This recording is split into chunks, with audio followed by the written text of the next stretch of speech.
Thank you guys for joining me. My name is Troublemaker, and this is the Wargame Cup. Pretty exciting match, round 7 match. We'll be getting round 8 probably tomorrow. And our nato player, representing the color blue, is Mr. Bentguru. And his opponent, representing the red, he is an eater. He is the pact player. He is Wolfeater. And yeah. Each one of these players has made specific preparations for this game. Bentguru has a style of rush and rest that he does quite often. Very often, he'll have light, small modifications. And it might end up being an all-in for him. I'm not sure. It's hard to say. He doesn't have another command vehicle. Usually the second command vehicle is one of the first things you get out. But he is rallying out a lot of these. We sell MK20s paired in with marder VTSIs. Might try and get one of those M11 rocket or anti-tank weapons. And from Wolfeater so far, lots of infantry. Looks like he's going to stick with this UAZ 46-9B. And he's placing in such a place where he will probably try and hold on to golf, looks like. But he's going to load out basically the equivalent of the marder VTSI for the pack, which is the BTR-70 Zalo. The actual pronunciation. This is Shalo, but I'll be calling them Zalos because I'm white and American. Well, not really American, I'm Canadian, but I'm North American. And he's also going for some of these cavalry tanks. Interesting choice in units. Every now and then they get used. They don't seem to have quite great armor, but they do have a fairly long range on their shots and some pretty killer damage, so that's not too bad. As a pair of transport helicopters, might try and snag some key towns with these if they are in fact loaded with infantry. And on the side of Bentguru, it looks pretty much like an all-in. Not going to lie, I'm pretty sure he's going all-in. I know he has played with less, but I'm pretty sure this is an all-in. He has a Leopard 2A4 here. Interesting choice. This is a heavy tank, and this is a guy who pretty much never uses heavy tanks. He's also got some more tank destroyers and a nice collage of infantry. So this is a push designed to kill.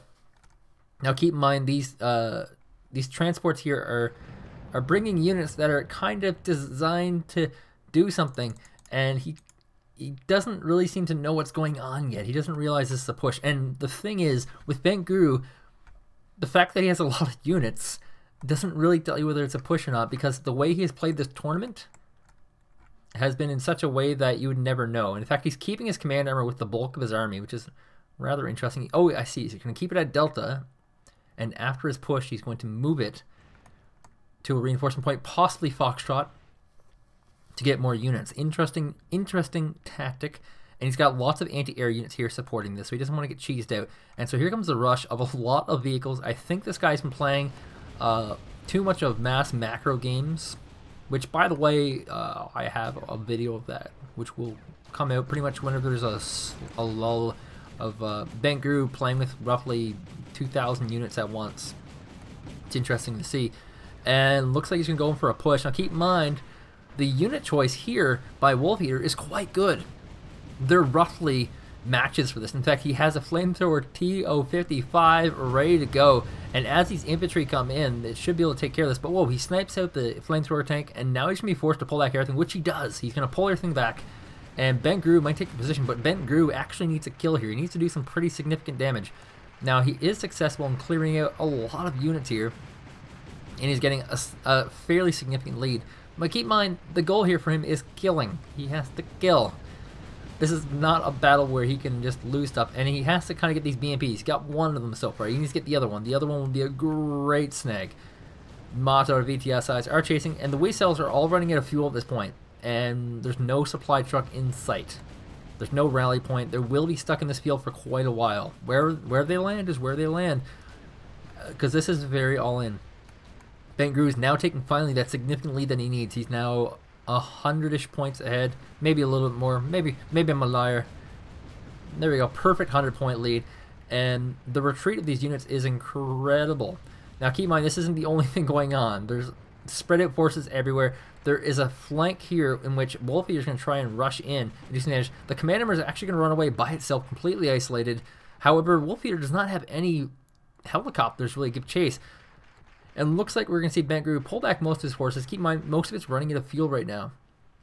He's just going to relocate this command armor, and the chasseurs are going to deal with a lot of these infantry. There are marder Roland 2s here for him to snipe, though, and these would be very, very juicy kills. If he can just dump on top of these, that would be huge. And here we go. One infantry is dropped. It might be able to get one of these marder Roland 2s, and will it go down is a question. Always good to snipe anti-aircraft vehicles, especially these very expensive ones. But no, he's going to go for the infantry, trying to secure this town. All the while, Bentguru has moved his command armor to a very odd place, and he's going to try and move it possibly to the reinforcement point. However, preemptively, we see that Wolfeater has in fact moved some infantry and a transport helicopter into position to kind of block this place. As a tactic, when a person doesn't have a reinforcement point, your goal should be to basically deny all reinforcement points. Now, let's take a little pause here and look around, because Wolfeater only has the one command armor right here. He doesn't have another one in play anywhere on the map at all.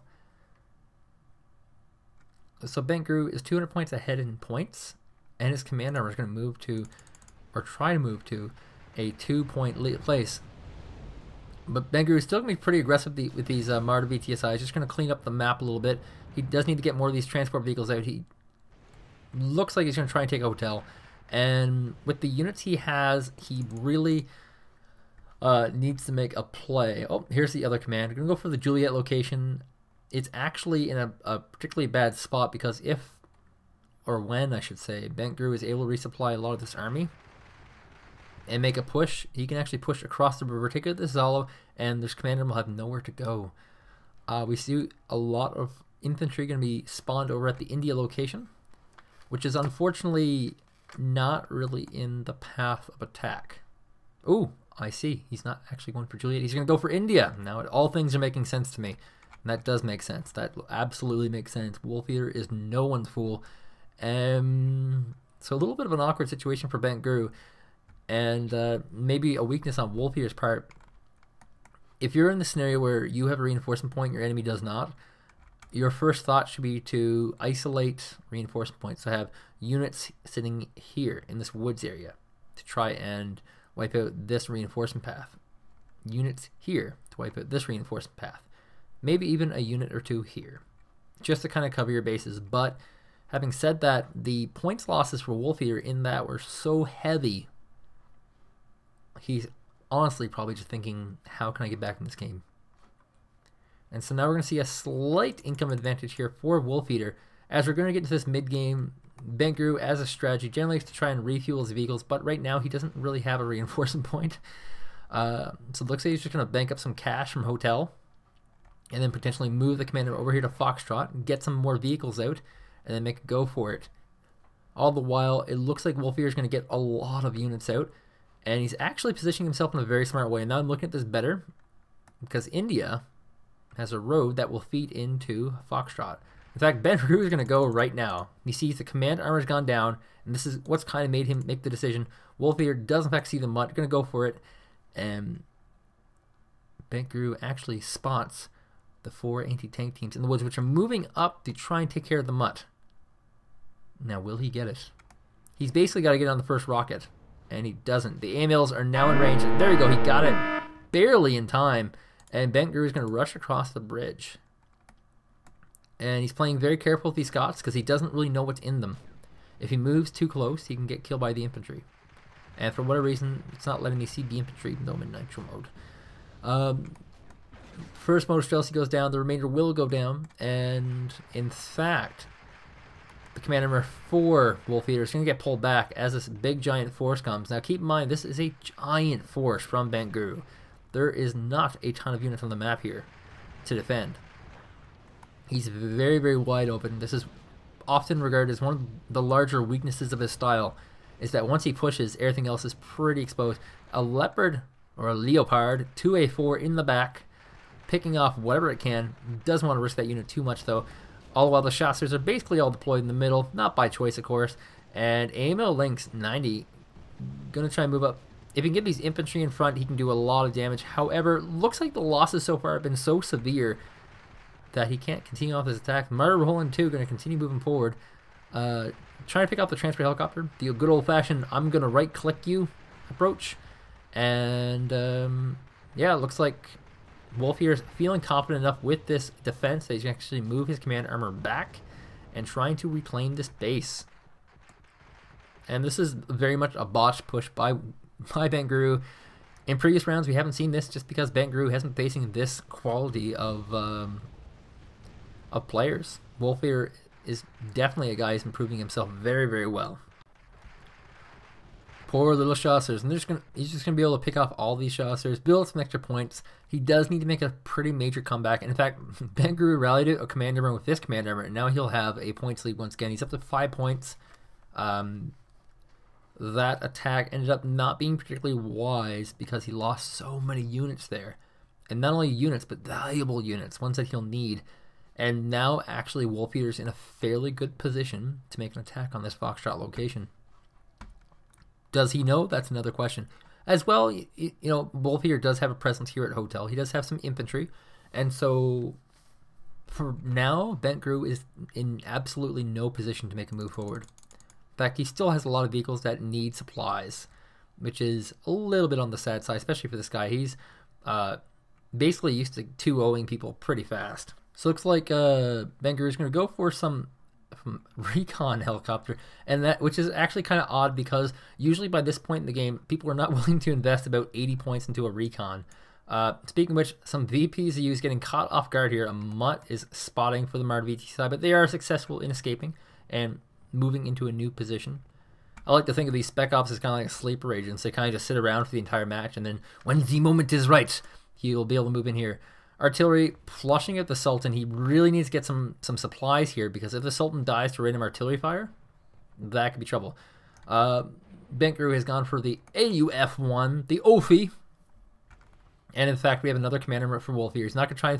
He's not going to fall ahead or fall behind on anything. And looks like a lot of stuff getting flushed out here. It's looking really bad for Bentguru, actually. With the clumpy units here, with the lack of supply, he's going to lose a lot of stuff here. So it appears we're going to see a full pullback of the command armor. He's going to resupply it, sink it back in. Be supply check, of course, resupply not only fuel and ammunition, but also health points. So that's pretty critical, pretty valuable. And there might be some RD wars going on. Hard to say. Neither player really looks like they're prepping for an attack. A lot of these Conquerors are coming up for Wolfeater. Of course, these are largely a defensive vehicle. They don't really have enough armor to make a push. And when they do get used for pushes, very often they get used for moving back. But having said that, he's going to push ahead with these anti-tank teams anyway. Just trying to get into better positions to rocket across these very large open fields. And actually, the shots for these artillery units from Wolfeater are deadly. Absolutely deadly, very well targeted.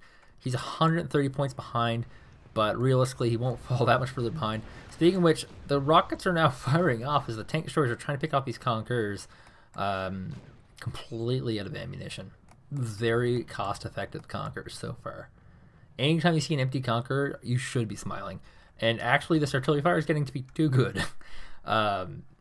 It's actually been enough. Okay, at some point in this game, Bentguru has been able to secure 3 zones. 2 of them, the most valuable zones in the game, and one of the most valuable rallies. What a guy. But yeah, this artillery fire is actually just making a huge difference. There's now a 50-point difference, and Bentguru is going to have to really spread out these units, which is exactly what he did. He's moving them back a little bit, which makes the commander very vulnerable to an infantry attack.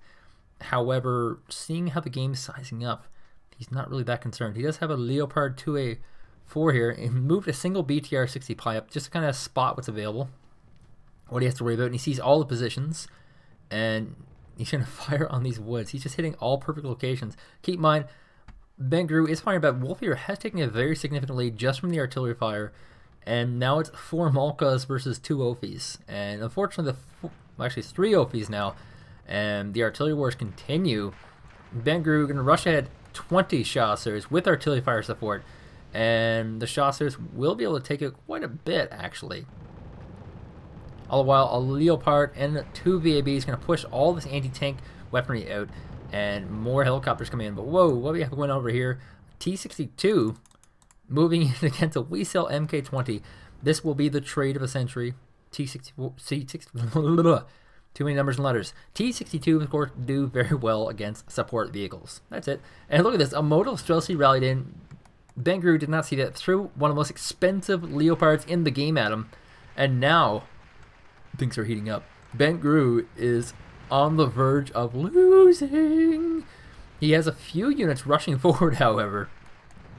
Was successful in stealing this supply helicopter. Commander are going to rush into the woods as more units from Bentguru are going to rush in. Helicopters supreme. There's a lot of anti-air units here, and now Wolfeater is 100 points ahead. What a weird and awkward situation for Bentguru. He has only been in a scenario where he's been behind once so far in this tournament, and it was not good. And he's just going to completely take this supply helicopter, and you know that Wolfeater is so angry about that. He's like, oh my god, my supply helicopter!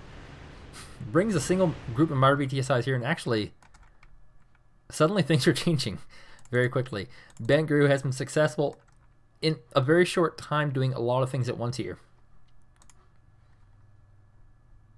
The hell happened there?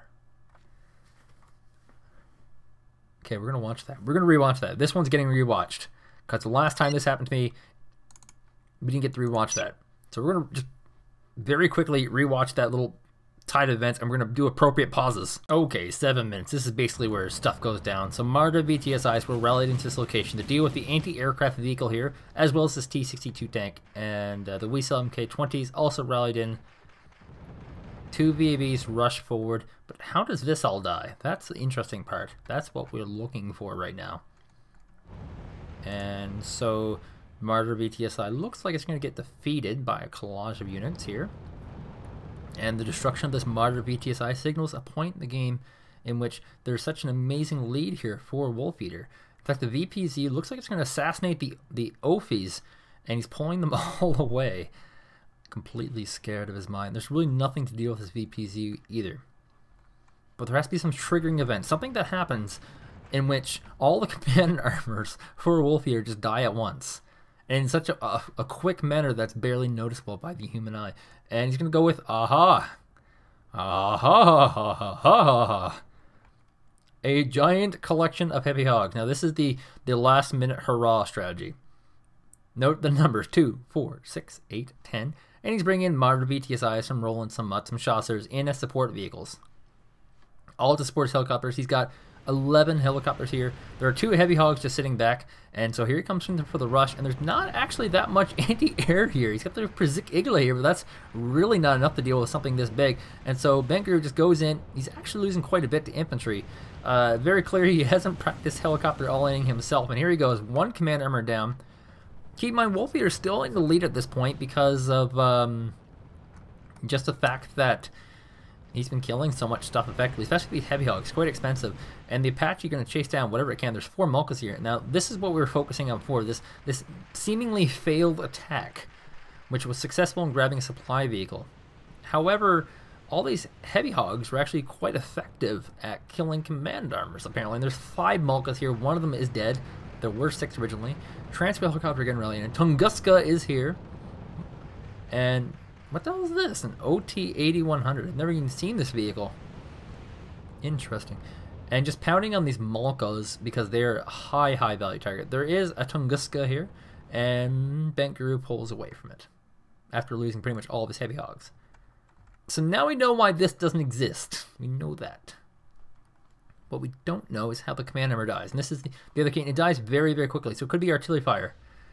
It's got only 1 hit point left or gone from it. So it's going to be seemingly a while. There's also a supply helicopter here that is landing. So, I mean, realistically, this should not have happened. Now, keep in mind, at this point in the game, Wolfeater is in the lead and there's 2 minutes left. So if you're either of these players, this is a tense moment. Because seemingly Wolfeater has this match won as long as he continues to resupply this command armor. There's 2 command armors. There's a UAZ 4698 here. Jesus. And actually, maybe the command armors don't die. Maybe Bentguru kills some pretty big unit. But you can continue with the arty fire. There's only one Malka here for Wolfeater, and truthfully, it's not worth him firing off because he needs a supply to keep his command members alive. That's what he's thinking about right now. By the way, it's only an 11-point difference. So what unit kill will make the difference? I mean, there's 2 Scots here, empty Scots from Wolfeater. If these MK20s had fuel, they can go in and kill these. Any small play will matter here. And it looks like Bentguru is sitting back and relying on his last volley of AUF1s. This is the big game decided right now. And look at that. It hit infantry just as the match ended. Bentguru wins by a meager amount, 11 points. And Wolfeater has proven to be, quite in fact, a worthy opponent. Fortunately, there's no loser bracket, and Bentguru will move on. So tomorrow, round 8 coverage. Yeah.